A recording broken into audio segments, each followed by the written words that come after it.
आज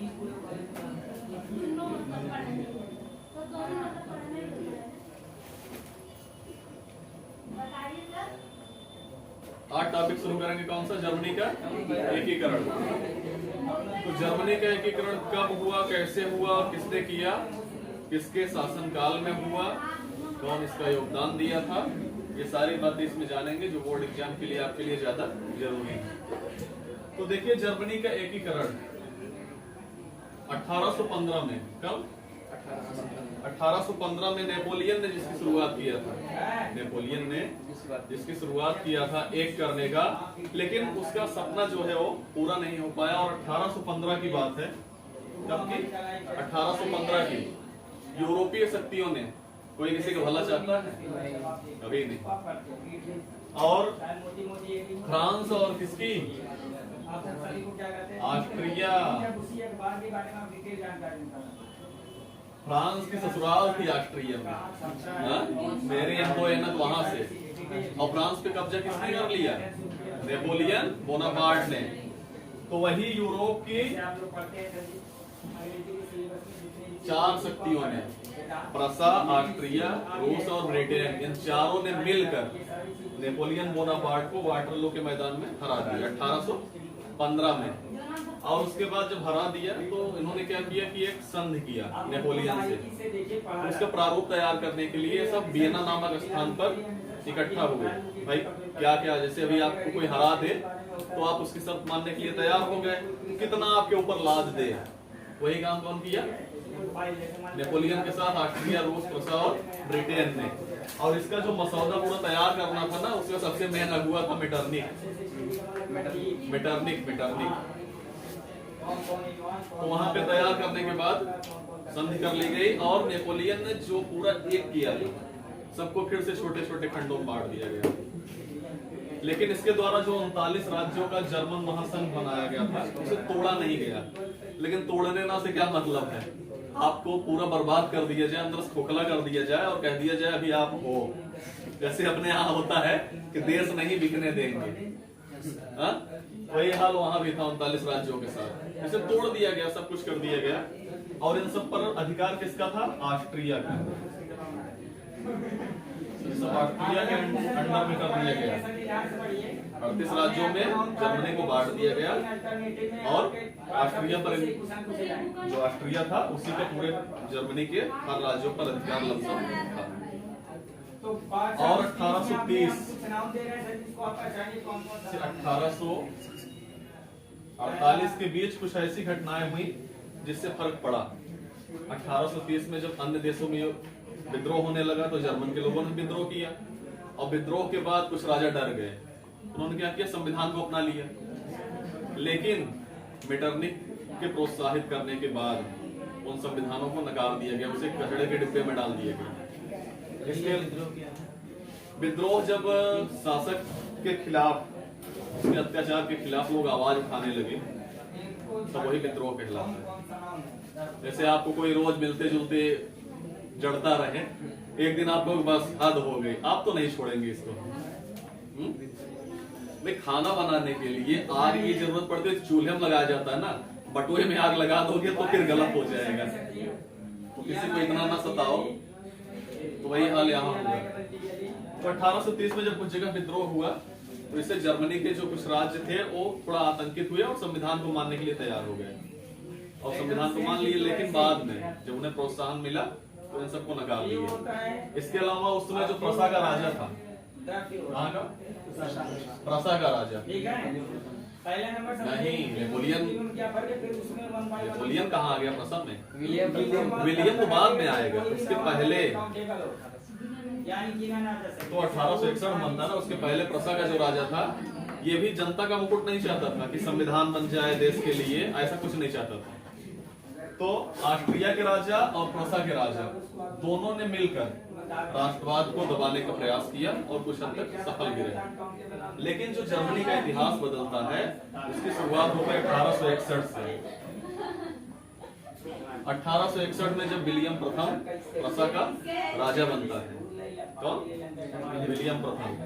तो प्रसा का चांसलर 1862 में इसे बनाया जाता है ऑटोवन बिस्मार्क को। तो विलियम प्रथम जो था ना उत्साहित था कि कितनी जल्दी से हम जर्मनी का एकीकरण कर लें, कितनी जल्दी जर्मनी का एकीकरण कर लें। लेकिन बेचारा करता क्या, उसके पास उतनी ज्यादा सेना भी नहीं थी, संसद से पैसा भी नहीं मिला, संसद से पैसा भी नहीं मिला। फिर दूसरी संसद बनाई गई, उसका भी वही हाल था। तो इसने फिर जब ऑटोवान बिस्मार्क को चांसलर बना दिया 1862, चांसलर मुख्यमंत्री, मेन मंत्री, मंत्रियों का सबसे मेन, जैसे आप लोगों में तो विलियम प्रथम का ये मानना था कि हमें युद्ध करना पड़ेगा और युद्ध करके ही सफलता मिल सकती है। लेकिन ये युद्ध करने के लिए जो छोटे मोटे राजा है ना, ये छोटे मोटे राजा कुछ नहीं उखाड़ सकते, छोटे मोटे राजा कुछ नहीं उखाड़ सकते। क्यों? क्योंकि ऑस्ट्रिया बहुत ताकतवर है। तो ऑस्ट्रिया का साथ देने वाला कौन है? फ्रांस। प्रसा के राजा ही तो एकीकरण करने का प्रयास किए, लेकिन इसके पहले जो प्रसा के राजा थे वो एकीकरण नहीं चाहते थे। जब विलियम प्रथम बना तब वो ये चाहता था कि पूरा एक हो जाए, और उसका साथ दिया किसने? ऑटोवान बिस्मार्क ने। इसीलिए कहा जाता है कि सबसे बड़ा योगदान ऑटोवान बिस्मार्क का था। तब तो या तो हम नीचे लगाएंगे या फिर और इन दोनों को कब लगाएंगे? जब काम बन जाए। Otto von Bismarck. तो ऑटोवान बिस्मार्क की ये नीति थी कि रक्त और लहू नीति, यानी हम अगर एक करना है भाई गपागप छुरा उरा भोको मारो और खुद को भी लगे तो उससे डरो मत, यानी खून भी बहाओ और युद्ध भी करो, तभी सफलता मिल सकती है। और इसके लिए छोटे मोटे राजा जो हैं इनके भरोसे नहीं रहना पड़ेगा, खुद ताकतवर बनना पड़ेगा। लेकिन जर्मनी के एकीकरण में सबसे बड़ी बाधा कौन है? सबसे बड़ी समस्या क्या हो रहा है? अब सवाल ये है, ये उम्र का तगाजा बड़ा गड़बड़ होता है। जिम्मेदारी आई होती, शादी होती हो गई होती,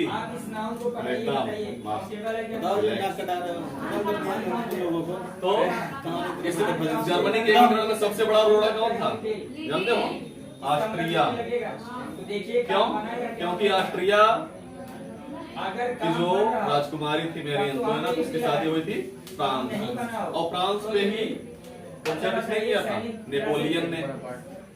तो अब फ्रांस से भी लड़ना है, ऑस्ट्रिया से भी लड़ना है, इसके अलावा ब्रिटेन से भी लड़ना है, और रूस से भी, चार से लड़ना है ना प्रसा को, तभी तो जीत सकता है, एक कर सकता है। तो ऑटोवान बिस्मार्क कोऑर्डिनेट का प्रयोग करते हुए इसको विलियम प्रथम ने भेज दिया रूस की राजधानी पीट्सबर्ग में।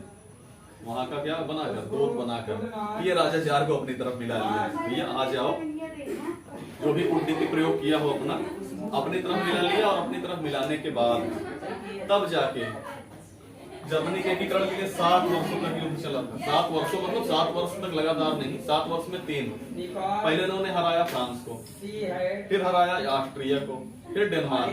तीनों को हराने के बाद कोई बचा ही नहीं। तो छोटे मोटे राजा क्या अपने आप आ जाते, भैया हम स्वीकार कर रहे हैं, हमको ना मारना, तो सब आ गए और 1870 में पूरी हो गई प्रक्रिया।